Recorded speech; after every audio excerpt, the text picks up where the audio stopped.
Hello guys, आपका inspector SSC academy के digital platform पर मैं हार्दिक स्वागत करता हूं। My name is Shahrukh Khan.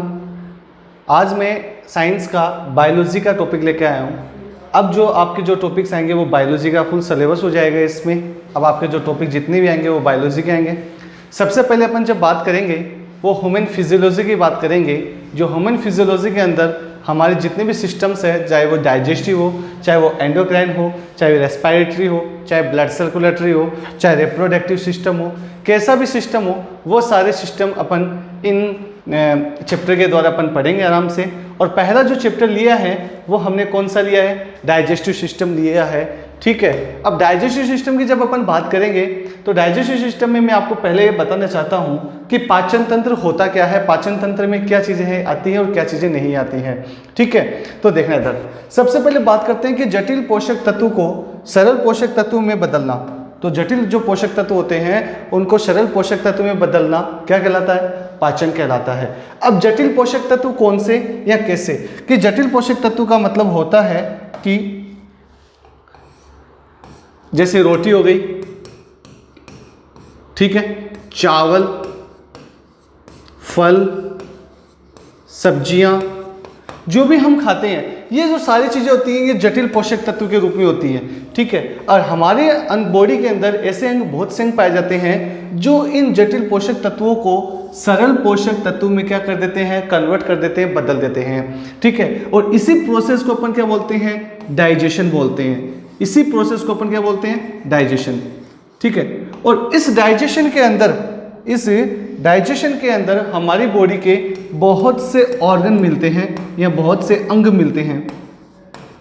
इस प्रोसेस में काम में आने के लिए बहुत से अंग या ऑर्गन मिलते हैं और ये सारे के सारे ऑर्गन मिलकर एक क्या बना देते हैं? सिस्टम बना देते हैं। और इस सिस्टम को अपन हिंदी में क्या कहते हैं? तंत्र कहते हैं। एक सिस्टम बन जाता है, एक तंत्र बन जाता है, और इसी सिस्टम को अपन कौन सा सिस्टम कहते हैं? डाइजेस्टिव सिस्टम कहते हैं, पाचन तंत्र कहते हैं। अब आपको मैं दिखा देता हूँ कि पाचन तंत्र जो है वो किस तरह से हमारी बॉडी में पाया जाता है। ये है हमारा डाइजेस्टिव सिस्टम का डायग्राम। ओके जी, कि किस तरह फूड जो है, भोजन जो है वो हमारी बॉडी में प्रवेश करेगा, कैसे इसका डाइजेशन होगा, कहाँ कितना डाइजेशन होगा, कहाँ किसका डाइजेशन होगा, कितने समय में होगा, किस तरह से जो रस होगा वो एब्जॉर्ब होगा, फिर किस तरह से जो हमारा वेस्ट होगा वो रिमूव होगा हमारी बॉडी से। तो इस डाइजेस्टिव सिस्टम में सबसे पहले मैं आपको एक चीज़ बता देना चाहता हूँ कि सबसे पहला जो पार्ट होता है वो इसका क्या होता है? Oral cavity. ओरल कैविटी को हिंदी में अपन क्या बोलते हैं? मुख गुहा। सबसे पहला पार्ट होता है इसका मुख गुहा, जहां से भोजन जो है वो हमारी बॉडी में क्या करता है? प्रवेश करता है। और जैसे ये मुख गुहा में प्रवेश करता है, मुख गुहा में प्रवेश करने के बाद में यहाँ पर दांत, जीभ, लार, बहुत सी चीज़ें होती हैं जिसको पे अपन डिटेल से पढ़ने वाले हैं। ठीक है, यहाँ पर फिर भोजन का थोड़ा बहुत पाचन होता है। पाचन होने के बाद में यहाँ से जो बोलस होता है वो कहाँ जाता है? इसोफेगस में जाता है। ये दिख रहा है आपको इसोफेगस? इसोफेगस, मुख गुहा एक पार्ट हो गया, इसोफेगस दूसरा पार्ट हो गया। ठीक है, इसोफेगस को अपन हिंदी में क्या बोलते हैं? ग्रासनल बोलते हैं। Is it clear? इसोफेगस, ग्रासनल, ग्रासनली बोल सकते हैं। इसोफेगस के जस्ट बाद ये जो हमारा फूड होता है वो कहाँ जाता है? स्टमक में जाता है। ठीक है, स्टमक को अपन हिंदी में क्या बोलते हैं? अमाशय बोलते हैं। ये हमारा तीसरा नंबर का पार्ट हो गया, अमाशय। तीसरा पार्ट हो गया अमाशय, स्टमक हो गया। ठीक है, स्टमक के बाद में जो फूड होगा वो कहाँ जाएगा? स्मॉल इंटेस्टाइन में जाएगा, छोटी आंत में जाएगा। छोटी आंत के बाद में कहाँ जाएगा? लार्ज इंटेस्टाइन में जाएगा, बड़ी आंत में जाएगा। ये जो दिख रहा आपको, ये वाला जो है ये बड़ी आंत है, और बड़ी आंत से फिर इसका क्या हो जाएगा? एनस के द्वारा ये जो मल होता है हमारा वो यहाँ से त्याग दिया जाता है। लेकिन यहाँ पर एक पार्ट होता है लीवर, जो भी हमारे लिए डाइजेस्टिव सिस्टम में बहुत ज़्यादा काम में आता है। एक होता है पेनक्रियाज, इसको बोलते हैं अपन अग्नाशय। क्या बोलते हैं? अग्नाशय। तो ऐसे अपन को बहुत सारे पार्ट्स पढ़ने होते हैं जिसमें मुख गुहा है, ग्रासनल है, अमाशय है, छोटी आंत, बड़ी आंत, लीवर, यकृत, कलेजा, जिगर का टुकड़ा जिसको कहते हो आप। ठीक है, अग्नाशय है जिसको अपन पेनक्रियाज कहते हैं। तो ये जो डायग्राम है ये हमारे लिए बहुत ज़्यादा बेनिफिशियल होगा, बहुत ज़्यादा काम में आने वाला है। इसी को अपन सरल रूप में बनाने के लिए अपन क्या करेंगे? इसको मतलब इसको डिवाइड कर देते हैं अपन। ठीक है, तो यहाँ देखना मैंने क्या किया, यहाँ पर मैंने पाचन तंत्र को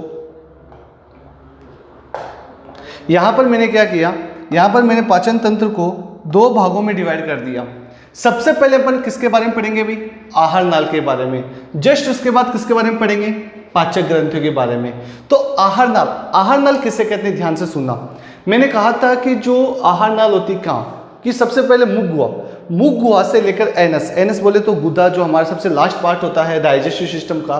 तो आहार नाल क्या होती है, ध्यान से देखना कि मुख गुहा से लेकर, मुख गुहा से लेकर गुदा, गुदा बोले तो एनस, कि मुख गुहा buccal cavity to anus, from buccal cavity to anus, यानी मुख गुहा से लेकर गुदा तक पाए जाने वाली जो नाल होती है, इस नाल को अपन क्या बोलते हैं, आहार नाल बोलते हैं। बहुत बार क्वेश्चन आता है कि आहार नाल पाई जाती है कहाँ से कहाँ तक। आहार नाल पाई जाती है बक्कल कैविटी टू एनस, यानी मुख गुहा से लेकर गुदा तक पाई जाने वाली जो नाल होती है वो कौन सी नाल कहलाती है, आहार नाल। इसकी कई बार लंबाई पूछ ली जाती है कि इसकी लंबाई क्या होती है, तो इसकी लंबाई जो होती है वो कितनी फीट होती है, 30 फीट, और 30 फीट का अप्रोक्सीमेट कितना हो गया, 9 से 10 मीटर। यानी इसकी जो लंबाई होती है, आहार नाल की जो लंबाई होती है वो पूरी पूरी कितनी होती है, 9 से 10 मीटर या 30 फीट बताई जाती है। तो पूछ ले आपको कि पाचन तंत्र की लंबाई या आहार नाल की लंबाई कितनी होती है, 30 फीट या 9 से 10 मीटर। इस आहार नाल को यानी यहाँ से लेकर एनएस तक पढ़ना बड़ा मुश्किल है, इसलिए इसको अपन डिवाइड कर देते हैं। तो सबसे पहले कौन सी गुहा हो गई, मुख गुहा हो गई। जस्ट उसके बाद में कौन सी हो गई, ग्रास नाल हो गई, ये वाली हो गई। फिर कौन सा हो गया, अमाशय, ये अमाशय हो गया हमारा। फिर इसके बाद में क्या हो गया, हमारी आंत हो गई।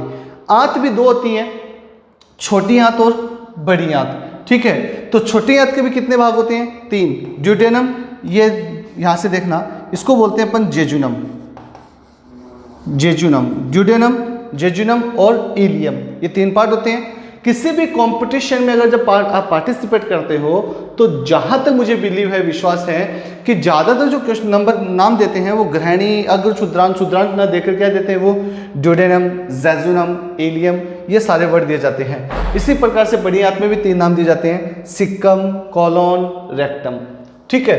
तो आहार नाल के कितने भाग, 4 भाग, मुख गुहा, ग्रास नाल, आमाशय और आंत। दूसरा पार्ट है इसका पाचक ग्रंथियां। पाचक ग्रंथियों के कितने भाग होते हैं, 3 होते हैं। पहला कौन सा होता है, स्लेवरी ग्रंथ्स, मतलब लाल ग्रंथियां हो गई। दूसरा कौन सा हो गया, अग्नाशय ग्रंथियां हो गया। तीसरा जो हो गया वो लीवर हो गया। अभी तक हमने क्या समझा, अभी तक हमने समझा पाचन तंत्र है, उसको 2 भागों में बांटा है हमने। पहला जो होता है वो आहार नाल, यानी मुख गुहा से लेकर गुदा तक पाए जाने वाली नाल जो होती है वो क्या कहलाती है, आहार नाल। ये पूरी नाल आहार नाल हो गई। इसकी लंबाई कितनी होगी, 30 फीट, 9 से 10 मीटर इसका लेंथ हो गया, लंबाई हो गई। इसको कितने भागों में बांटते हैं अपन, आसानी से पढ़ने के लिए 4 भागों में, मुख गुहा, ग्रास नाल, आमाशय और आंत, इसको बांट दिया। फिर बड़ी आंत, आंत भी 2 टाइप की होती है, छोटी आंत और बड़ी आंत। छोटी के भी कितने, 3 भाग, कौन कौन सा, ड्यूडेनम, जेजुनम और इलियम। बड़ी आंत के कितने, 3, सिक्कम, कोलोन और रेक्टम। इसके बाद की बात करते हैं तो पाचन ग्रंथियों में 3, लार पढ़ेंगे, अग्नाशय ग्रंथि पढ़ेंगे और लीवर के बारे में पढ़ेंगे। जब सबसे पहले अपन बात करते हैं तो किसकी बात करेंगे, अपन आहार नाल की बात करेंगे। और आहार नाल में भी अपन सबसे पहले जो बात करेंगे वो किसकी करेंगे, मुख गुहा की। तो सबसे पहले, क्योंकि हम जब खाना खाते हैं तो सबसे पहले जो हमारा भोजन जो होता है वो सबसे पहले कहाँ प्रवेश करता है, मुख गुहा में प्रवेश करता है, बक्कल कैविटी में प्रवेश करता है। तो आप देखना, सबसे पहले अपन बात करते हैं बक्कल कैविटी की, मुख गुहा की बात करते हैं। तो ये लिखा हुआ है मुख गुहा, ठीक है। यह आहार नाल का प्रथम भाग है। ये क्वेश्चन आ सकता है कि आहार नाल को असेंडिंग ऑर्डर में या डिसेंडिंग ऑर्डर में अरेंज कीजिए। तो सबसे पहला भाग जो होता है आहार नाल का, तो आहार नाल का जो सबसे पहला भाग होता है, आहार नाल का जो सबसे पहला भाग होता है वो कौन सा होता है, मुख गुहा होता है। Is it clear. और इसमें दांत और जीवा, क्योंकि जैसे अपन मुंह खोलते हैं तो हमें दांत दिखाई देते हैं और जीभ दिखाई देती है। दांत और जीवा इसके 2 भाग हुए, लेकिन इसी के अंदर क्या पाई जाती है, लार ग्रंथियां में पाई जाती है। तो इस मुख गुहा को अपन 3 भागों में बांट देते हैं, दांत, जीभ, लार। पहले दांत पढ़ेंगे, फिर जीभ पढ़ेंगे और फिर लार पढ़ेंगे। पाचन तंत्र 2 भाग, आहार नाल, पाचक ग्रंथियां। आहार नाल का पहला भाग कौन सा हो गया, मुख गुहा हो गया।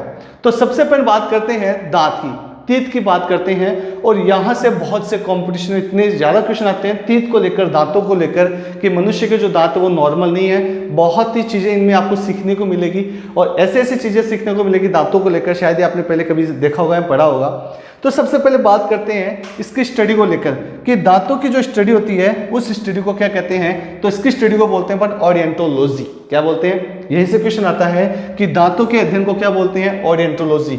जैसे बताता हूं मैं आपको, एक डॉक्टर होता है जिसका नाम होता है BDS, bachelor of dental science. ठीक है, BDS, ठीक है, डेंट का मतलब क्या होता है? दांत। ठीक है, इसी से बना ये ओरिएंटोलॉजी कि दांतों के अध्ययन को अपन क्या बोलते हैं? ओरिएंटोलॉजी बोलते हैं। यहां से क्वेश्चन आपको SSC में पक्का मिल जाएगा। यहाँ जो लेवल वाले एग्जाम होते हैं वहां से क्वेश्चन आते हैं कि मनुष्य के दांत होते हैं थिकोडोंट, डाइफाइडोंट, हेट्रोडोंट। तो बच्चों का समझ में नहीं आता है कि थिकोडोंट क्या है, डाइफाइडोंट क्या है, हेट्रोडोंट क्या है, या ऑल ऑफ दीज। तो हम जो टिक करते हैं ऑप्शन में वो टिक करते हैं ऑल ऑफ दीज। रीजन क्या है इसका? कि मनुष्य के जो दांत होते हैं वो कैसे होते हैं? थिकोडोंट। थिकोडोंट का मतलब क्या होता है? थिकोडोंट का मतलब होता है कि मनुष्य के जो जबड़े होते हैं, जो जा होते हैं, जबड़ा, ये बोलते हैं जबड़ा जा, अपर जा एंड लोअर जा, यानी ऊपरी जबड़ा, निचला जबड़ा। तो जबड़ों की अस्थियों के बने गर्त में, यानी कि जो जबड़े होते हैं इन जबड़ों के गर्त में, यानी अंदर की ओर क्या होते हैं? धंसे होते हैं। इस स्थिति को अपन क्या बोलते हैं? थिकोडोंट बोलते हैं। क्या बोलते हैं भाई? थिकोडोंट। थिकोडोंट का मतलब होता है कि मनुष्य के जो दांत हैं वो जबड़ों में क्या होते हैं? धंसे हुए होते हैं। इसी प्रकार से बात करते हैं डाइफाइडोंट, द्विबार दंती। द्विबार दंती का मतलब द्वि मानी दो, बार मानी दो बार, दंती मानी दांत, कि मनुष्य के पूरे जीवन काल में कितनी बार दांत उगते हैं? 2 बार उगते हैं। इसलिए इसको क्या बोलते हैं? द्विबार दंतु बोलते हैं। एक तो थे शिशु अवस्था, शिष्यावस्था, बाल्यावस्था, ठीक है, चाइल्ड जो आप बोलते हो कि बचपन में, चाइल्ड प्रोसेस में। तो शिशु अवस्था में 6 से 7 वर्ष तक, जो 6 से 7 वर्ष है तक अस्थायी दांत, यानी इसको बोलते हैं, ये अस्थायी होते हैं, परमानेंट, टेम्परेरी टीथ बोलते हैं इसको। परमानेंट नहीं होते हैं, टेम्परेरी होते हैं। तो ये कितने होते हैं? ये होते हैं 20 होते हैं, जिन्हें अपन बोलते हैं दूध के दांत। अपन बोलते हैं बेटा तुम्हारे तो अभी दूध के दांत उगे, ठीक है, दूध के दांत है। तो क्वेश्चन आता है कि मिल्क टीथ की संख्या कितनी होती है? मतलब दूध के दांत की संख्या कितनी होती है? 20 होती है। कितनी होती है? 20। इसे दूध के दांत भी बोल सकते हो, अस्थायी दांत भी बोल सकते हो, टेम्परेरी टीथ भी बोल सकते हो, मिल्क टीथ भी बोल सकते हो, बाल्य अवस्था में उगने वाले दांत भी बोल सकते हो। तो टेम्परेरी जो टीथ होते हैं वो कितने होते हैं? 20। ये कैसे होते हैं? अभी जब इसका फॉर्मूला आएगा, चाइल्ड फॉर्मूला आएगा तब बताऊंगा आपको मैं। और एक होते हैं स्थायी दांत, मतलब परमानेंट टीथ। तो परमानेंट टीथ की संख्या कितनी होती है? 32। आप कहते हो तेरे 32 ही तोड़ दूंगा। 32 मतलब क्योंकि हमारे जो दांत होते हैं वो कितने होते हैं? टोटल 32 होते हैं। तो 2 बार उग गए, एक तो बचपन में, फिर टूट जाते हैं, फिर वापस उग जाते हैं। फिर जब आप वयस्क हो जाते हो, एडल्ट हो जाते हो, फिर जब दांत टूटते तब ये वापस नहीं आते, तब आपको बाहर से लगवाना पड़ता है। अब बात करते हैं अपन किसकी? हेट्रोडोंट की। देखना हेट्रोडोंट का मतलब क्या होता है। देखो एक वर्ड होता है हेट्रो, एक होता है होमो। ये 2 वर्ड याद रखना आप, हेट्रो और होमो। होमो का मतलब होता है सम और हेट्रो का मतलब होता है विषम। ठीक है, तो ये 2 वर्ड इंग्लिश के ये मतलब फिक्स है, होमो मानी सम, हेट्रो मानी विषम। तो विषम दंत्री हेट्रोडोंट क्या होते हैं? मनुष्य में 4 प्रकार के दांत पाए जाते हैं, यानी इनकी साइज, इनके शेप, इनका फंक्शन, ये सारे के सारे क्या होते हैं? डिफरेंट होते हैं। इसीलिए इसको अपन क्या बोलते हैं? हेट्रोडोंट बोलते हैं भाई। कैसे? कि मनुष्य में 4 प्रकार के दांत पाए जाते हैं। इस स्थिति को बोलते हैं विषम दंती, क्योंकि सभी की साइज अलग अलग होती है, सभी का फंक्शन अलग अलग होता है, सभी की शेप अलग अलग होती है, सभी का लाइफ साइकिल, उगने का जो है, ग्रोथ होने का जो है वो अलग अलग होता है। इसलिए इसको बोलते हैं, क्या बोलते हैं अपन? हेट्रोडोंट बोलते हैं। तो आपको समझ में क्या है कि दांत, इसके अध्ययन को क्या बोलते हैं? ओरिएंटोलॉजी। मनुष्य में दांत कितने? 3। कौन कौन से? थिकोडोंट, डाइफाइडोंट, हेट्रोडोंट। ठीक है, हेट्रोडोंट जो दांत होते हैं वो कितने प्रकार के होते हैं? 4 प्रकार के होते हैं। अब हमारे शरीर में कौन कौन से 4 प्रकार के दांत पाए जाते हैं वो देखना। ये मैंने एक पिक्चर बनाई आपके लिए, ये है पिक्चर, देखना। हमारे शरीर में 4 प्रकार के दांत होते हैं। इतना आसान तरीका है याद करने का जिसकी लिमिट नहीं है। अभी आप देख रहे होंगे हमारा देश, ठीक है, जो हमारा देश है और हमारे देश का जो नाम है वो है India. I for India. Is it clear? और इंडिया जो है एक देश है, देश बोले तो एक क्या है? कंट्री। भाई कंट्री इंडिया। और इंडिया कंट्री का जो पीएम, क्योंकि किसी न किसी देश का पीएम होता है, प्राइम मिनिस्टर, तो इंडिया कंट्री का पीएम, तो बताओ हमारे देश का पीएम कौन है? एक ही वर्ड आता है हमारे मुंह पर, इसका नाम क्या है? मोदी। ठीक है, मिस्टर नरेंद्र मोदी या मोदी, शॉर्ट में अपन मोदी बोलते हैं, नरेंद्र मोदी कभी बोलते नहीं है, मिस्टर मोदी बोलते हैं। तो इंडिया कंट्री का पीएम कौन है? मोदी। ये हमारे दांत है, I for incisor, C for canine, PM for premolar, M for molar. इसको आपको इसी सीक्वेंस में याद रखना है और इसी सीक्वेंस में याद रहेगा तो आपका आसान हो जाएगा। तो बताओ मनुष्य में कौन कौन से दांत पाए जाते हैं? 4 प्रकार के। तो आई, सबसे पहले हमारा देश इंडिया, देश एक कंट्री, इंडिया कंट्री, इसका कौन होता है? पीएम, प्राइम मिनिस्टर, और पीएम कौन है हमारा? मोदी। तो इंडिया कंट्री का पीएम कौन हो गया भाई? मोदी हो गया। Is it clear? अब आगे देखना, सबसे पहले जो दांत होते हैं हमारी बॉडी में वो कौन से होते हैं? इंसिजर, फिर कैनाइन, फिर प्रीमोलर और फिर मोलर। अब देखो मैं आपको बताता हूं, ध्यान से देखना। ये आपको दिख रहे हैं 2 दांत, क्या लिखा हुआ है? इंसिजर। इनकी खास बात क्या होती है? ये धारीदार होते हैं। सबसे खास बात ये कैसे होते हैं भाई? धारीदार। आपने अखबारों में पढ़ा होगा कि धारीदार हथियार से फलाने व्यक्ति की हत्या कर दी गई। धारीदार का मतलब क्या होता है? कि जिसमें बहुत ज़्यादा क्या होती है? धार होती है। तो ये धारीदार होते हैं। क्वेश्चन आता है कि मनुष्य में धारीदार दांत कौन से होते हैं? तो मनुष्य में जो धारीदार दांत होते हैं वो कौन से होते हैं? इंसिजर या इंसिजर होते हैं, जिसको बोलते हैं कृतनक बोलते हैं हिंदी में। ठीक है, दूसरी सबसे बड़ी खास बात, ये क्या फंक्शन करते हैं? ये क्या काम करते हैं? तो ये जो होते हैं ये भोजन को किस में सहायक होते हैं? काटने में सहायक होते हैं। भोजन को किस में सहायक होते हैं? काटने में। क्वेश्चन आता है कि फूड कटिंग यानी भोजन की कटिंग करने के लिए कौन से तीत यूज में होते हैं, काम में आते हैं? तो कौन से आते हैं? इंसाइजर या फिर कृतनक दांत जो है वो भोजन को काटने में बहुत ही ज्यादा सहायक होते हैं, हेल्प करते हैं। तीसरा, ये कब उगते हैं? ये 6 माह पश्चात उगना शुरू हो जाते हैं या 6 महीने पश्चात ये जो होते हैं उगना शुरू हो जाते हैं। तभी तो आपने देखा होगा कि एक माँ अपने शिशु को या अपने बच्चे को जो होती है वो दूध जो पिलाती है वो 6 माह तक, बताया जाता है कि 6 माह तक इसको माँ है वो अपने बच्चों को दूध पिलाती है। 6 माह पश्चात जो होता है उसमें इंसिजर दांत उगने लग जाते हैं और वो इंसिजर जो दांत होते हैं वो क्या करते हैं कि काटना शुरू कर देते हैं फिर वो, तो इसलिए वो हमारी हेल्थ के लिए हानिकारक होता है। इसलिए इंसिजर जो दांत होते हैं वो 6 माह पश्चात उगते हैं। आप कभी भी नोटिस करना, आपके घर में छोटा सा बच्चा होगा 6, 8, 10 महीने का, आप जब भी उसका मुंह खोलता है वो, जब वो हंसता है तो आप उसके मुंह में अंगुली देते हो, तो ऐसे अंगुली वो काट लेते हो, बोलता है वो काट लिया। तो सबसे पहले आप साइड में अंगुली नहीं देते, उसके यहाँ अंगुली देते हो, तो यहाँ वाले दांत आप बोलते हो काट रहे, तो क्योंकि वास्तव में जो इंसिजर जो दांत होते हैं वो काम ही किस में आते हैं? काटने में। तो भोजन को काटने के लिए जो दांत काम में लिए जाते हैं वो कौन से होते हैं? इंसिजर होते हैं। That is clear. इसके बाद की अपन बात करते हैं, इसके बाद की अपन जब बात करते हैं तो देखना कैनाइन। कैनाइन का मतलब क्या होता है? ठीक है, तो ये वाले कैनाइन, ये दिख रहा है आपको एक ब्लैक में, मैंने इसको राउंड किया है, लिखा हुआ 3 नंबर लिखा हुआ कैनाइन। ठीक है, एक बार और थोड़ा राउंड कर देता हूँ अच्छा सा, ये देखो इसको मैंने ब्लैक राउंड किया है तो 3 नंबर पे एक कैनाइन हो गया। ये जो होते हैं इनके खास बात ये होती है ये नुकीले होते हैं। कैसे होते हैं भाई? नुकीले। ये बहुत ही ज़्यादा नुकीले होते हैं। खासकर आप मांसाहारी जो जंतु होते हैं उनमें देखना, मांसाहारी जंतु में शेर है, कुत्ता है, तो इनमें देखोगे तो अलग से ये दांत, एक तो ये वाले इधर से ऐसे उगा हुआ होगा, ये देखो आपको दिख रहा है नुकीला, दिख रहा है दांत, ठीक है, और 1, 2, 3 ये इधर से उगा होगा आपका, बहुत ज़्यादा नुकीला। तो ये जो दांत होते हैं ये नुकीले होते हैं। ठीक है, चलो नुकीले हैं, क्या काम में आते हैं? ये भोजन की चीर फाड़ करने में सहायक होते हैं। यानी भोजन को एक जगह क्या करते हैं? चीर फाड़ करते हैं, भोजन को फाड़ देते हैं। जैसे बहुत से लोग मांस खाते हैं, जानवर मांस खाते हैं, या गन्ना जो होता है उसको छीलने के लिए आप ऐसे दांत काम में लेते हो। क्यों? क्योंकि ये जो कैनाइन होते हैं ये भोजन की क्या करते हैं? चीर फाड़ करते हैं। ये कब उग जाते हैं भाई हमारे अंदर? ये उग जाते हैं 16 से 20 माह में। 16 से 20 महीने के बाद में ये उगना शुरू हो जाते हैं। तभी तो आपने देखा होगा कि लगभग 1.5 साल हो गई, 1.5 साल के बाद में, 1.5 या 2 साल के बाद में हम क्या करते हैं, छोटे छोटे बच्चे बैठना शुरू कर देता है वो, तो हम क्या करते हैं, जब खाना खाते हैं तो चूरमा बना के उसके दांतों में थोड़ा थोड़ा दांतों ऐसे करता रहता है वो, खिचड़ी दलिया कुछ भी दे देते हैं अपन, चबाना शुरू कर देता है, मतलब वो चीर फाड़ करना शुरू कर देता है। इसके बाद में बात करते हैं प्रीमोलर।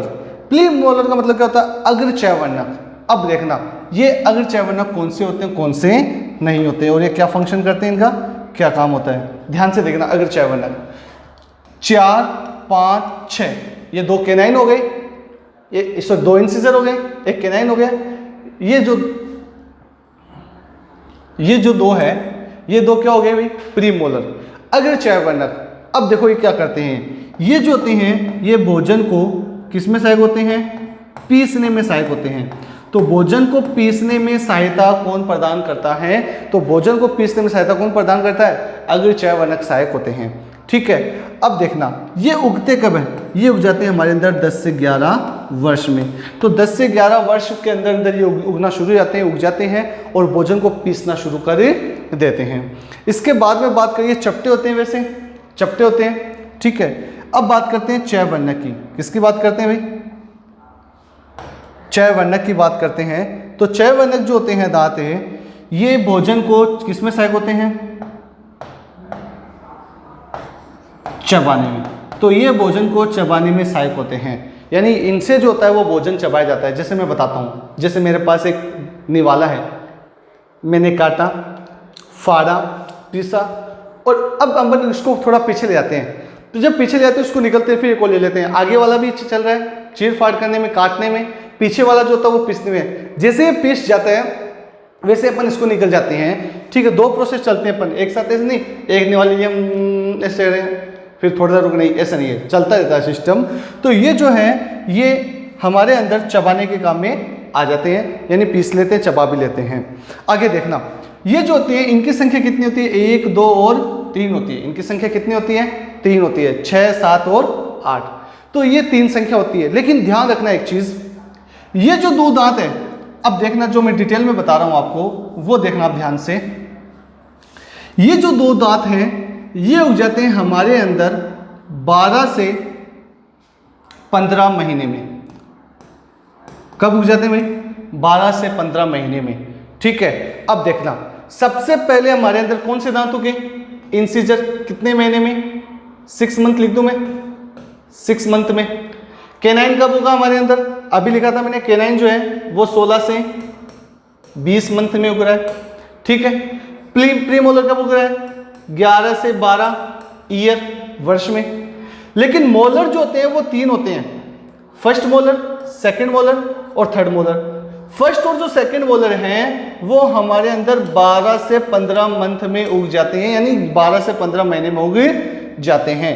लेकिन ये जो तीसरा मोलर है, जो बड़ा ही इंपॉर्टेंट मोलर है, ये जो मोलर होता है ये उगता है हमारी बॉडी में 18 वर्ष, 18 वर्ष के बाद। और ये 18 वर्ष के बाद जब उगता है, इसीलिए इसको किसकी जाड़ बोलते हैं अपन, अक्कल की जाड़ बोलते हैं। अक्कल जाड़, बुद्धि दांत बोलते हैं, विजडम टीथ इसको बोलते हैं इंग्लिश में, विजडम टीथ।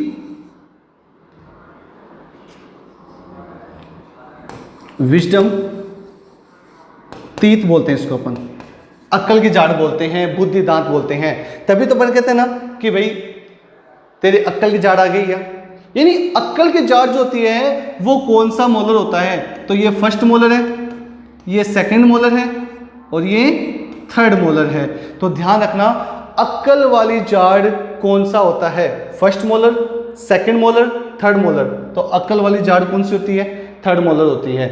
पहली बात क्लियर होगी। दूसरा, इसी दांत को अपन क्या बोलते हैं, ये हमारे लिए किसी भी काम का नहीं होता है, बहुत कम काम में आता है, तो इसको अपन अवशेषी दांत के रूप में भी माना जाता है। तो थर्ड मोलर को अपन अक्कल की जाड़ बोलते हैं, बुद्धि टीथ बोलते हैं, या फिर इसको क्या बोलते हैं अपन, अवशेषी दांत भी बोलते हैं। एक बार मैं वापस क्लियर कर देता हूं कि हमने कहा था कि जो दांत होते हैं, दांत जो होते हैं वो कितने प्रकार के होते हैं भाई, 4 प्रकार के होते हैं। पहला है इंसिजर, दूसरा है केनाइन, तीसरा है प्रीमोलर और चौथा है मोलर। याद करने का तरीका मैंने बता दिया। अभी मैं बता रहा था आपको कि जो दांत होते हैं वो 4 प्रकार के होते हैं। याद करने का तरीका देखना। हम जिस देश में रहते हैं उस देश का नाम क्या है भाई? इंडिया। ओके, इंडिया एक कंट्री है। कंट्री को अपन किससे डिनोट करेंगे? सी। ठीक है, और इस देश का जो पीएम है, पीएम प्राइम मिनिस्टर, बहुत फेमस है, जिसका नाम क्या है? मोदी। तो इंडिया कंट्री का पीएम कौन हो गया? मोदी हो गया। ठीक है, इंसिजर कितने बताए थे मैंने आपको? 2। केनाइन कितने होते हैं? 1।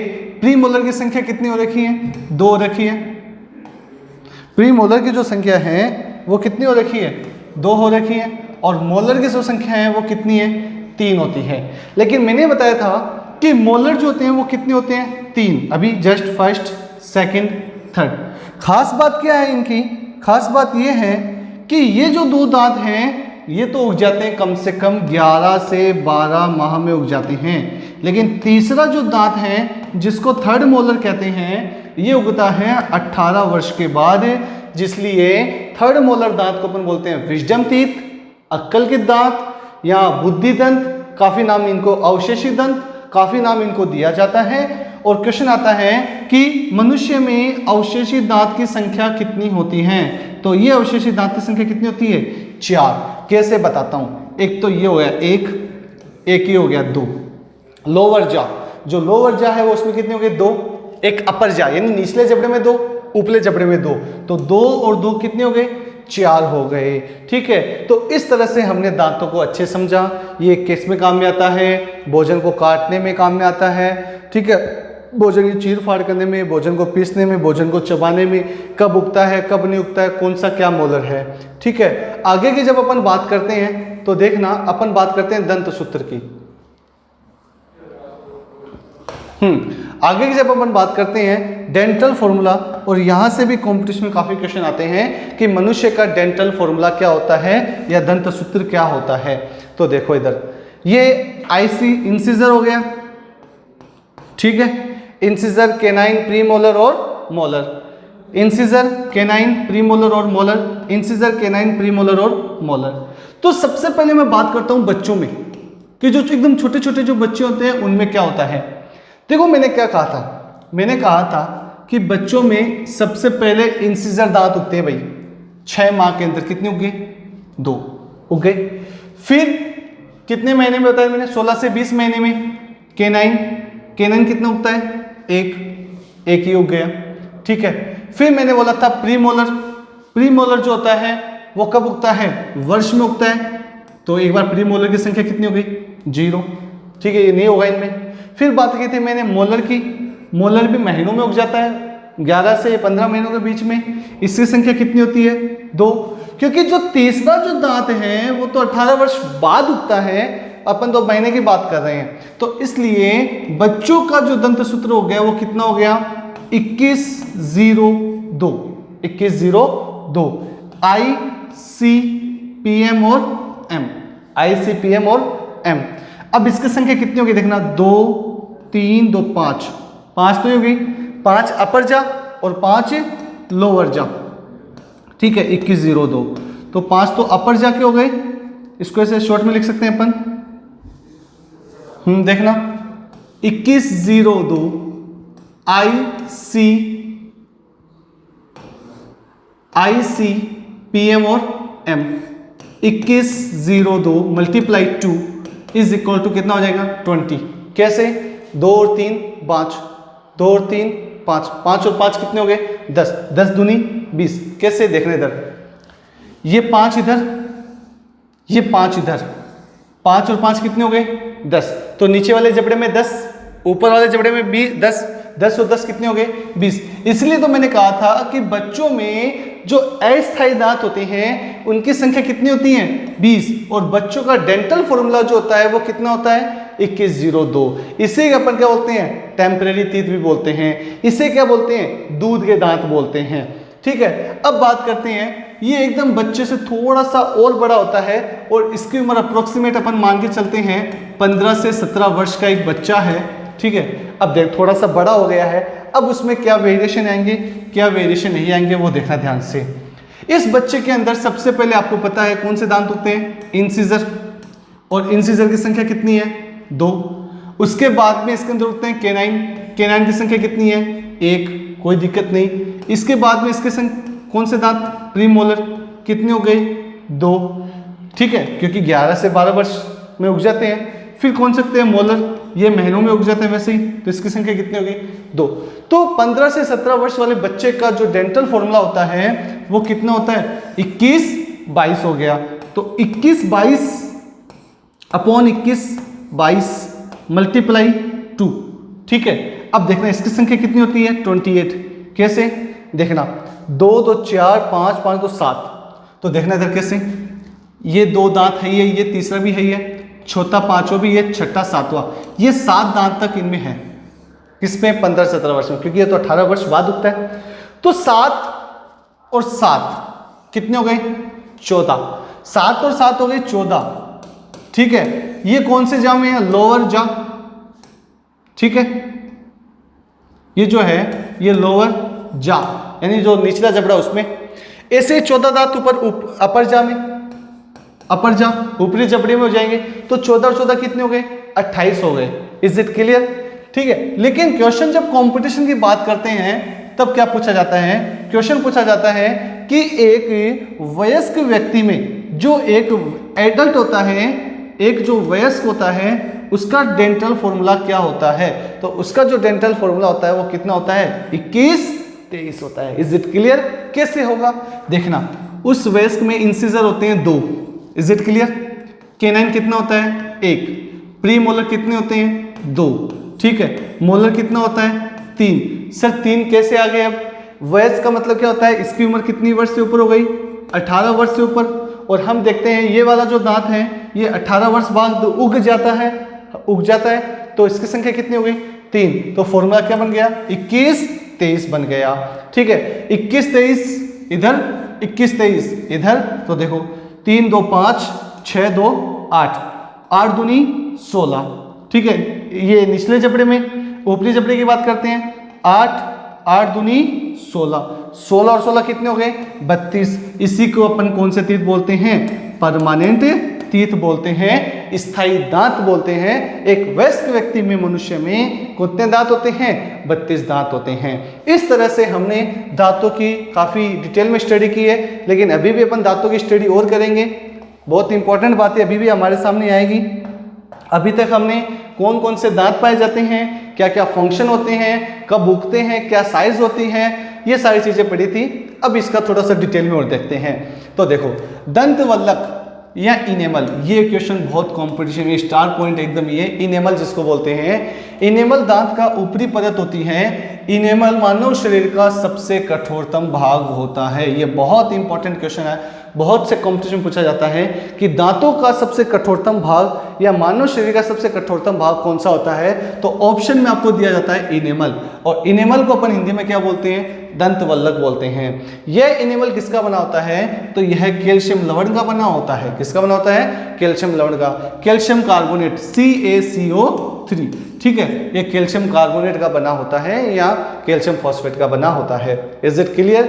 जिसे फ्लोरीन जो होता है वो क्या प्रदान करता है? मजबूती प्रदान करता है। तभी तो हमारे दांत जो सफेद, क्योंकि कैल्शियम जो होता है वो भी कैसा होता है? व्हाइट होता है, सफेद होता है। इसलिए क्वेश्चन यहाँ से आता है कि दांतों का जो ऊपरी परत होता है वो किसका बना होता है? ठीक है, क्या क्या लगता है? इनेमल, जो सबसे हार्डेस्ट पार्ट होता है, सबसे बहुत ही ज्यादा कठोरतम भाग होता है, कैल्शियम कार्बोनेट का बना होता है। हाथी के बाहर की ओर निकले हुए दांत जो होते हैं वो ऊपरी जबड़े के इंसिजर होते हैं। That is very very important line, ठीक है। ऊपरी जबड़े के इंसिजर देखना कैसे, आपने देखा होगा, हाथी को देखा होगा, हाथी जो होता है उसके बाहर की ओर निकले होते हैं। अब आप सोचते हो कि हाथी के जो दांत होते हैं वो क्या होते हैं? निचली जबड़े के नहीं, वो कौन से जबड़े होते हैं? ऊपरी जबड़े के होते हैं। ऊपरी जबड़े के कैसे होते हैं? वो इंसिजर होते हैं। कैसे होते हैं? इंसिजर होते हैं, ठीक है। इंसिजर आपने सोचा होगा वो कैनाइन होंगे, कैनाइन नहीं होंगे, वो कैसे होते हैं? इंसिजर होते हैं। ये क्वेश्चन भी आपको एसएससी में मिल जाएगा आराम से कि हाथी में बाहर क्यों निकले हुए दांत होते हैं? ऊपरी जबड़े के इंसिजर, निचली जबड़े के इंसिजर, ऊपरी जबड़े के कैनाइन, निचली जबड़े के कैनाइन। तो ऑप्शन जो होगा वो होगा ऊपरी जबड़े के इंसिजर, वो भी दांतों का रूप है। इसी प्रकार से आप खरगोश को देख लो, नर हाथी को देख लो, चूहे को देख लो, ठीक है। चूहा जो होता है वो बहुत सी चीजें कुतरता है, क्योंकि इनके जो इंसिजर जो दांत होते हैं ठीक है, वो बहुत ही ज़्यादा निरंतर क्या करते हैं, वृद्धि करते हैं, बहुत ज़्यादा क्या करते हैं, ग्रोथ करते हैं। तभी तो चूहा जो होता है ना, वो चीज़ों को क्या करता है, कुतरता है। कुतरता क्यों भाई? क्योंकि अगर वो किसी चीज़ को कुतरेगा नहीं, तब उसके जो दांत होते हैं वो आर पार हो जाएंगे, वो मर जाएगा। इसलिए चूहे के अंदर जो होते हैं वो कौन से दांत सबसे ज़्यादा वृद्धि करते हैं? तो जो इंसिजर होते हैं वो सबसे ज़्यादा वृद्धि करते हैं।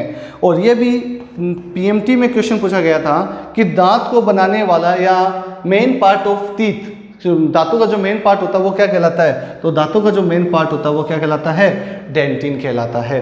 तो दांतों के मुख्य भाग को अपन क्या बोलते हैं? डेंटिन कहते हैं। वापिस सुन लो, दांत जो होता है इसके ऊपर एक ऊपरी परत पाई जाती है जिसे एनिमल बोलते हैं, जो सबसे कठोर भाग होता है, जो कैल्शियम कार्बोनेट या कैल्शियम फास्फोलिनेट का बना होता है। हाथी में बाहर की ओर निकले हुए दांत ऊपरी जबड़े के कैसे होते हैं? इंसिजर होते हैं। चूहा, खरगोश, नर हाथी, इनमें भी क्या होते हैं? इंसिजर होते हैं, ठीक है। और दांत को बनाने वाला मुख्य जो पदार्थ होता है वो क्या होता है? डेंटिन होता है। तो ये हमने जितनी बातें की थी वो किसके की है भाई? दांतों की बातें की, कि दांतों के अध्ययन को क्या कहते हैं, दांत क्या है, थिकोडोंट, टाइफाइडोंट, हेट्रोडोंट, ये सारी चीजें।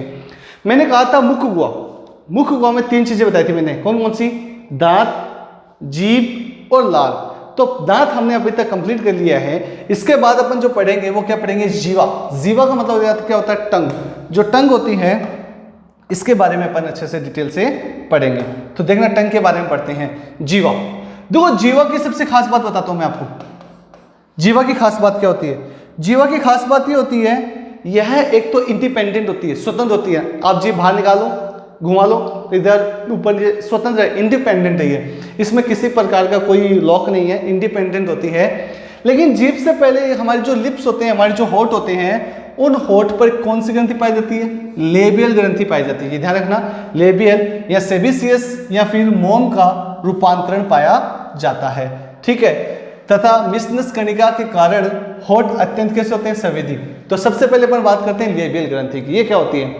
आप कभी देख लेना, आपके जो लिप्स होते हैं उन पर कभी भी पसीना नहीं आता है। क्यों? क्योंकि यहाँ पर लेबियल ग्रंथि पाई जाती है। और लेबियल ग्रंथि पाई जाने में जैसे ये, इसको क्या बनाई जाती है? नरम, या फिर अपन कह सकते हैं इसको ये नमी बनाए रखती है यहाँ पर। तो क्वेश्चन आता है होठ पर ये चिकने क्यों होते हैं? क्योंकि यहाँ पर ये लेबियल ग्रंथि पाई जाती है जो इसको मोम का आवरण बनाए रखती है। आगे देखना, दूसरी चीज क्या है? मनुष्य में जीवा का अग्र भाग कैसा होता है? स्वतंत्र होता है। हमें सबको बताए, आगे वाला भाग है वो एकदम इंडिपेंडेंट होता है, स्वतंत्र होता है। और पश्च जो भाग होता है वो फ्रेन्युलम नामक एक झिल्ली से जुड़ा होता है। देखना, जीभ का अग्र भाग कैसा है? इंडिपेंडेंट है। लेकिन जीभ के नीचे यहाँ देखना, आप यहाँ देखते हो, तो यहाँ जब आप देखते हो तो यहाँ पर एक झिल्ली होती है। उस झिल्ली को अपन क्या बोलते हैं? फ्रेन्युलम बोलते हैं। क्या बोलते हैं भाई? फ्रेन्युलम बोलते हैं। और यह एक कैसा अंग होता है? मांसल, मांसपेशियां, कोई हड्डियां नहीं होती है। ऊपरी सतह पर आप देखना, जीभ की ऊपरी सतह पर छोटे छोटे छिद्र पाए जाते हैं, ठीक है, जिसे टेस्ट बड बोलते हैं या स्वाद कणिकाएं बोलते हैं। और इन स्वाद कणिकाओं की वजह से क्या होता है? हमें स्वाद का पता चलता है कि हमारा स्वाद जो है मीठा है, खट्टा है, कैसा नहीं है। मैं आपको एक छोटा सा डायग्राम बना के दिखा देता हूँ, देखना आप कैसे, किस तरह से जीभ का है। देखना इधर ध्यान से,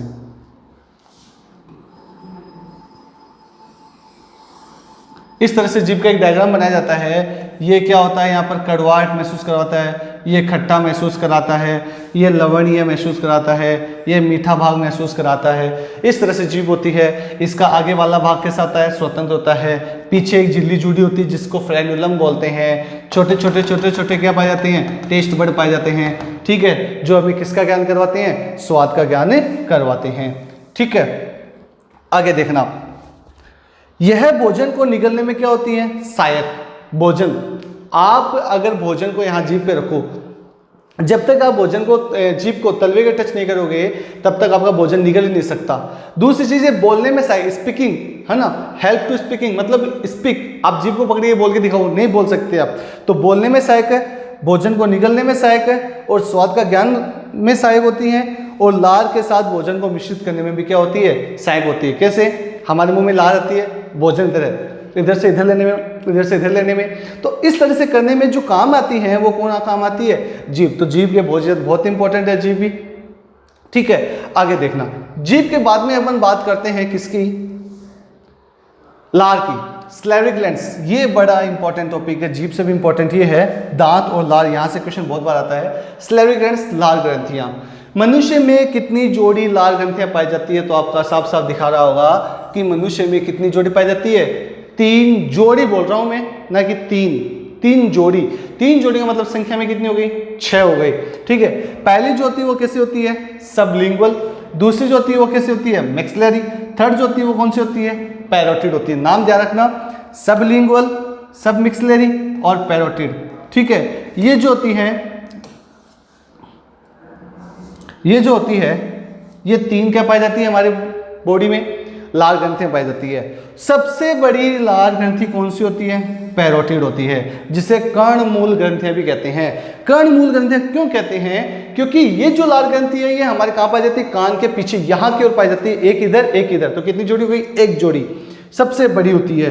ठीक है, एक होती है सब मिक्सलरी और एक होती है सब लिंगुअल। यह जो होती है यह कैसी होती है? सबसे छोटी। तो यहां से क्वेश्चन आता है, मनुष्य के शरीर में लाल ग्रंथियां कितनी होती हैं? 3 जोड़ी होती है, sublingual, submaxillary, parotid. Is it clear? Second अपन बात करते हैं कि सबसे बड़ी लाल ग्रंथि कौन सी होती है? पैरोटिड होती है। सबसे छोटी कौन सी होती है? सबलिंगुअल होती है। अब ये जो लाल होती है ये क्या फंक्शन करती है और क्या फंक्शन नहीं करती है, इसको अपन देखते हैं। देखना, लाल जी देखिए, हाँ, सबसे पहली बात यह हल्का अम्लीय होता है। यानी कैसा होता है? हल्का अम्लीय। क्यों? क्योंकि इसकी जो पीएच होती है वो कितनी होती है? 6.8 होती है। तो इसकी जो पीएच होती है वो 6.8 होती है, जिसकी वजह से हल्का अम्लीय। कैसे? आपने देखा पीएच स्केल का नाम सुना होगा, 0, 7, 14। अगर 7 से वैल्यू कम होती है तो वो तो क्या होता है? अम्लीय। और 7 से ज्यादा जो होते हैं वो क्या होते हैं? क्षारीय। और 7 ही जो होते हैं वो क्या होते हैं? उदासीन। Is it clear? आगे देख रहा, 7 से कम, तो 7 से कम है ये भाई, वैल्यू तो 7 से कम है। अब 7 से कम होने की वजह से कैसा होता है? अम्लीय। ठीक है, और 7 से कम है तो ये 7 के पास है, इसलिए इसको क्या बोलते हैं अपन? हल्का अम्लीय बोलते हैं। ठीक है, हल्के अम्लीय होते हैं जिसमें 99% तो जल होता है, लेकिन 1% क्या होता है? इसमें एंजाइम पाया जाता है। और 1% एंजाइम के रूप में कौन कौन से एंजाइम होते हैं? 2 प्रकार के एंजाइम होते हैं। एक तो टाइलिन, इसी को बोलते हैं अल्फा एमाइलेज। क्या बोलते हैं? Alpha amylase. और दूसरा होता है लाइसोजाइम। अब देखना क्या होता है, आप शादी में जाते हो, कोट पैंट पहनते हो, आप टाई कहाँ लगाते हो? हम जो टाई लगाते हैं वो गले में यहाँ लगाते हैं, टाई। तो टाई गले में लाल, तो टाई से क्या बन जाएगा? टाइलिन। Is it clear? आराम से याद हो रहा है? तो टाइलिन एंजाइम कहाँ पाया जाता है? हमारी लार में पाया जाता है। और दूसरा एंजाइम कौन सा पाया जाता है? लाइसोजाइम। अब लाइसोजाइम एंजाइम का काम मैं बाद में बताऊंगा, पहले मैं आपको एक चीज बताता हूँ। अभी हुआ क्या? अभी हुआ कि मैं एक बाइक पे कोई काम जा रहा था, और बाइक पे जब मैं काम जा रहा था तो देखा मैंने कि मेरी आंखों में एक छोटा सा सूक्ष्मजीव या मच्छर जो था वो गिर गया। जैसे वो गिरा तो मैंने बाइक साइड में रोकी। रोकने के बाद में जैसे मैंने देखा कि मच्छर को जैसे मैंने बाहर निकाला तो वो मच्छर हमेशा मरा हुआ आएगा, जिंदा नहीं आएगा। ऐसा क्यों? आंखों में किसने मारा? आंख में थोड़ी ना मारा है उसको, नहीं। हमारी आंखों में एक एंजाइम होता है जिसका नाम क्या होता है? Lysozyme enzyme. वो लाइसोजाइम एंजाइम उस मच्छर को मारा है, उस सूक्ष्म जीव को मारा है। उसी प्रकार से हमारे जो खाना होता है, भोजन होता है, उसमें 101% क्या होता है? सूक्ष्म जीव वगैरह होते हैं। उन सूक्ष्म जीवों को मारने के लिए हमारे लार में कौन सा एंजाइम पाया जाता है? लाइसोजाइम एंजाइम पाया जाता है। तो ध्यान रहेगा आपको, लाइसोजाइम एंजाइम भोजन में उपस्थित जीवाणुओं को क्या कर देता है? नष्ट कर देता है। तो क्वेश्चन आता है कि हमारी मुंह में या लार में ऐसा कौन सा एंजाइम होता है जो सूक्ष्म जीवों को नष्ट करता है? तो कौन सा है? लाइसोजाइम। दूसरा बात करते हैं टाइलिन या फिर अल्फा एमाइलेज, दोनों बोल सकते हो आप इसे। तो देखो, हमारा जो भोजन होता है, या फिर पादपों की बात करते हैं, पादपों में जो ग्लूकोज होता है, that is very important line. पादपों में जो ग्लूकोज होता है वो किस रूप में स्टोर होता है? स्टार्च के रूप में संचित होता है। अभी किसके रूप में? स्टार्च के रूप में संचित होता है। हमने स्टार्च को खाया, हमने ये प्लांट्स होते हैं इनको खाया हमने, तो उस स्टार्च का पाचन कौन सा एंजाइम करता है? Ptyalin enzyme. और टाइलिन एंजाइम किस में करता है? माल्टोज में करता है। तो सबसे पहले और सबसे इंपॉर्टेंट बात ये निकल के आती है कि भोजन के पाचन की शुरुआत हमारे शरीर में कहाँ से शुरू होती है? तो सबसे पहले भोजन के पाचन की शुरुआत जो होती है वो किससे होती है? मुख गुहा से होती है। मुख गुहा से हमारे भोजन की शुरुआत होती है। सबसे पहले भोजन में किसका पाचन होता है? स्टार्च का। स्टार्च बोल दो, चाहे कार्बोहाइड्रेट बोल सकते हो आप इसे, कार्बोहाइड्रेट। भी बोल सकते हो। सबसे पहले किसका पाचन होता है? स्टार्च का। कहाँ होता है? मुख गुहा में। कौन सा एंजाइम करता है? Ptyalin enzyme.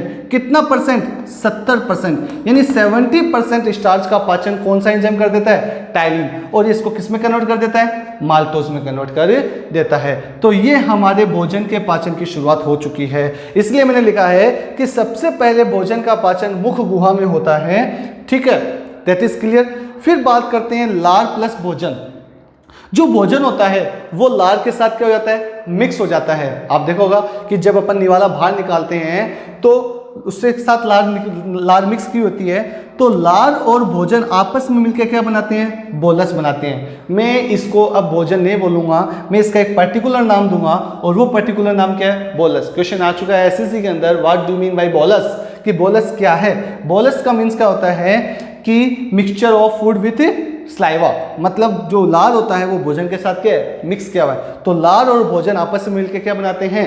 बोलस बनाते हैं। तो ये हमने किसके बारे में पढ़ लिया? लार कितनी जोड़ी? 3 जोड़ी बोल रहा हूं मैं। Parotid, sublingual, submaxillary. कैसा होता है? हल्का अम्लीय होता है। पीएच ध्यान रखना कितनी होती है? 6.8 होती है। और 99% में पानी होता है, 1% एंजाइम। 2 एंजाइम कौन कौन से? एक तो टाइलिन जिसको अल्फा एमाइलेज बोलते हैं, लाइसोजाइम जो भोजन में उपस्थित सूक्ष्म जीवों को नष्ट करता है। सबसे पहले भोजन का पाचन किसका होता है? स्टार्च का। कितना प्रतिशत? 70% होता है, या आगे मैं बताऊंगा आपको 30% कहाँ होगा। ठीक है, कौन करता है? टाइलिन करता है। किस में करता है? माल्टोज में करता है। कहाँ करता है? मुख गुहा में करता है। कौन सा एंजाइम काम आता है? Ptyalin enzyme. इजी है। टाई कहाँ लगाते हो? गले में। गले में टाई। ठीक है, गले में टाई, घर में 4 पाई, वो वाला गाना में समझना आप। ठीक है, टाई लगा ली। टाई यानी गले में, और गले में क्या होती है? लार। तो टाई से टाइलिन हो गया। अब इसके बाद की जब अपन बात करते हैं, तब इसके बाद में अपन बात करते हैं ग्रसनी की। किसकी बात करते हैं? ग्रसनी की बात करते हैं, फेरिंग्स की बात करते हैं। इसको ध्यान से समझना कि मुख गुहा, ये हमारी बक्कल कैविटी, ओरल कैविटी है। मुख गुहा का पीछे की ओर जो भाग होता है वो क्या कहलाता है? ग्रसनी कहलाता है, फेरिंग्स कहलाता है। एक तो होता है फेरिंग्स, एक होता है लैरिंग्स। लैरिंग्स अलग चीज होती है, फेरिंग्स कहलाता है, ग्रसनी कहलाता है। तो मुख गुहा का पीछे की ओर भाग जो होता है वो ग्रसनी कहलाता है, जो आहार नाल के अग्र भाग ग्रास नली में खुलता है। यानी आहार नाल का जो ग्रास नली वाला भाग है उससे पहले खुल जाता है। यह भोजन को कणों को श्वास नली में जाने से एपिग्लोटिस रोकता है। देखना ध्यान से, जैसे मैंने भोजन लिया, देखना ध्यान से समझना, ये भोजन है, ये मैंने लिया, काट लिया, चबा लिया, पीस लिया, लार के साथ मिक्स कर दिया, जीभ ने इधर उधर कर दिया, लार प्लस भोजन क्या बन गया? बोलस। वो बोलस जो होगा वो अब एपिग्लोटिस, अब देखो मैं आपको एक वीडियो के थ्रू बताता हूं, देखना ध्यान से आपको मैं एक वीडियो के थ्रू बताता हूं। यहां देखना, यहां जो है वो हमारा बोलस है भाई, यहां जो है वो हमारा क्या है? बोलस। ठीक है, ये बोलस है, ये आपको दिख रहा है यहां पर क्या है? एपिग्लोटिस। यहां पर आपको दिख रहा होगा ये जो है ये एपिग्लोटिस है। ठीक है, सबको दिख रहा है एपिग्लोटिस? Is it clear? अब ये जो एपिग्लोटिस जो है ना, वो ध्यान रखना है किससे जुड़ा होता है? श्वास नली से जुड़ा होता है, जिसको बोलते हैं अपन ट्रेकिया। क्या बोलते हैं इसको इंग्लिश में? अपन ट्रेकिया बोलते हैं। और ये जो होती है, ये होती है इसोफेगस। इसोफेगस का मतलब क्या होता है? इसोफेगस मतलब होता है ग्रास नली। तो क्वेश्चन आता है एपिग्लोटिस जुड़ा होता है, तो एपिग्लोटिस जो होता है वो हमेशा किससे जुड़ा होता है? श्वास नली से जुड़ा होता है। Is it clear? अब देखना क्या होता है, जैसे मैं वीडियो को वापस ऑन करता हूं, इस पार्ट को अपन क्या बोलते हैं? इस पार्ट को अपन बोलते हैं ग्रसनी। ये वाला पार्ट, ये वाला जो पार्ट है ये हो गया हमारा ग्रसनी। इसको अपन क्या बोलते हैं? इसको अपन बोलते हैं बोलस। Is it clear? समझ में आ रहा है आपको? ठीक है, ये बोलस है, ये ग्रसनी है। और ये वाला जो पार्ट है, ये वाला जो पार्ट दिख रहा है, इस पार्ट को अपन बोलते हैं एपिग्लोटिस। ठीक है, एपिग्लोटिस। ठीक है, ये जो हो गया हमारा, ये हो गया ट्रेकिया, और ये हो गया हमारा इसोफेगस। ठीक है, अब देखना होता क्या है, जैसे ही बोलस नीचे की ओर जाता है तो ये जो एपिग्लोटिस जो होता है ये श्वास नली के ढक्कन को क्या कर देता है? ढक देता है। और जैसे ही श्वास नली के ढक्कन पे इस तरह से ढक जाता है तो हमारा जो बोलस होता है वो कहाँ चला जाता है भाई? ग्रास नली में चला जाता है। इसलिए इस एपिग्लोटिस को अपन गैटमैन कहते हैं। क्या कहते हैं? गैटमैन ऑफ आवर बॉडी। क्योंकि आपने एक चीज नोटिस की होगी, हमारे गेट पर एक आदमी खड़ा होता है, वो हमें कहता है, हम पूछते हैं भाई हमें यहाँ जाना है, तो बोलता है इस रास्ते से जाओ आप। तो ये एपिग्लोटिस रास्ता तो दिखा रहा भाई, इसलिए इसको पुलिसमैन भी कहते हैं। पुलिसमैन क्यों? जैसे आपने देखा होगा कि अपन रोड पे देखते हैं पुलिस वाले होते हैं, अपन पूछते भैया ये रास्ता जाना है, बोले इस रास्ते से जाओ आप। तो इसलिए पुलिसमैन, गेटमैन, काफ़ी नाम इसको दिए जाते हैं। किसको? एपिग्लोटिस को दिए जाते हैं, क्योंकि ये जो एपिग्लोटिस होता है इस बोलस को ये श्वास नली में जाने से रोकता है, और श्वास नली में जाने से रोकता है, इसलिए इसे पुलिसमैन या गेटमैन के नाम से भी कहते हैं। इसलिए कहा जाता है कि खाना खाते समय बात नहीं करनी चाहिए, पहली बात। दूसरी बात, कहते हैं कि जब बच्चा रोता है तो उसको खाना नहीं खिलाना चाहिए। रीजन क्यों? रीजन मैं बताता हूं। सपोज दैट मेरे पास एक वाटर बोतल है, जस्ट सपोज दैट ये वाटर बोतल मेरे पास, ठीक है, इसको मैं पानी पी रहा हूं। पानी पीने के बाद में मेरे मुंह में पानी है, देखना ध्यान से समझना, मेरे मुंह में पानी है, मुझे किसने हंसी दिला दी? मुझे किसने क्या कर दी भाई? हंसी दिला दी। और हंसी दिलाने के बाद में क्या होगा, आपने देखा होगा, जो पानी होता है वो नाक से निकलता है, ठीक है। क्यों? क्योंकि जैसे मैं हंसता हूं तो हंसने से हमारी जो एयर होती है, हवा जो होती है, ये पानी यहाँ है, ठीक है, यहाँ पर ग्रसनी के पास। जैसे मैं हंसता हूं तो हंसने के बाद में आपने देखा होगा कि जो स्पीड से हवा आती है, जैसे हवा आती है तो हवा आने की वजह से ये जो पानी है, ये पानी जो उछलता है, और ये पानी जब उछलता है तो ये नाक से क्या निकलता है? बाहर निकलता है। इसलिए कई बार हमें खांसी वगैरह हो सकती है। अगर ये एपिग्लोटिस इस श्वास नली में चला जाता है और फंस जाता है तो हमारे यहाँ पर मृत्यु भी हो सकती है। अब तक आपने जो पढ़ा वो सारा कहाँ तक पढ़ा भाई? मुख हुआ तक हमने पढ़ चुके हैं अब तक। और मुख हुआ के बाद में जैसे दांत, जीभ, लार, ग्रसनी, यहाँ तक। नेक्स्ट जो हमारा वीडियो आएगा उसमें पढ़ेगा अपन ग्रास नली, अमाशय के बाद में फिर आंत, फिर छोटे तीसरे वीडियो में पढ़ेंगे अपन लीवर, अग्नाशय वगैरह। अगर आपको वीडियो वास्तव में पसंद आया है तो आप इसे लाइक और शेयर करना ना भूलें, और अगर आप तक इस चैनल को आपने सब्सक्राइब नहीं किया है तो ये आपने सबसे बड़ी गलती अब तक कर ली है। क्यों? क्योंकि ये एक ऐसा प्लेटफॉर्म है जिस पर आपको सभी सब्जेक्ट के डेली वीडियो मिल रहे हैं, ठीक है। आने वाले दिनों में और भी एक्सपर्ट आपके साथ जुड़ेंगे जो आपको डेली वीडियो डालेंगे। आपको कहीं और भटकने की कोई आवश्यकता नहीं है। इसी प्लेटफॉर्म के साथ आप अपनी मेहनत कीजिए, लगातार ईमानदारी से प्रिपरेशन कीजिए। जब तक आप किसी वीडियो को पूरा नहीं देखेंगे तब तक आपको कुछ समझ में नहीं आएगा। ऐसा नहीं 1 मिनट देखते हाँ सर पढ़ा, अच्छा पढ़ा रहे हैं, आगे चलते हैं। अरे भाई इस वीडियो को आप पूरा देखिए, आने वाले वीडियो के साथ इनका लिंक जुड़ेगा, उनको आप पूरा देखिए, तब जाके आपका एक चैप्टर क्लियर होगा। और फिर लास्ट में मैं आपको इसके क्वेश्चन कराऊँ जो SSC CPO अभी हाल ही में इसका नोटिफिकेशन आया है, ठीक है, उसमें कैसे कैसे क्वेश्चन पूछे गए हैं, CGL में कैसे पूछे गए हैं, CHSL में कैसे पूछे गए हैं, JEE में, टैग में, NTPC में, पटवारी में, कहीं भी कोई भी क्वेश्चन है वो आपको मैं सारे कराऊंगा। Thank you so much.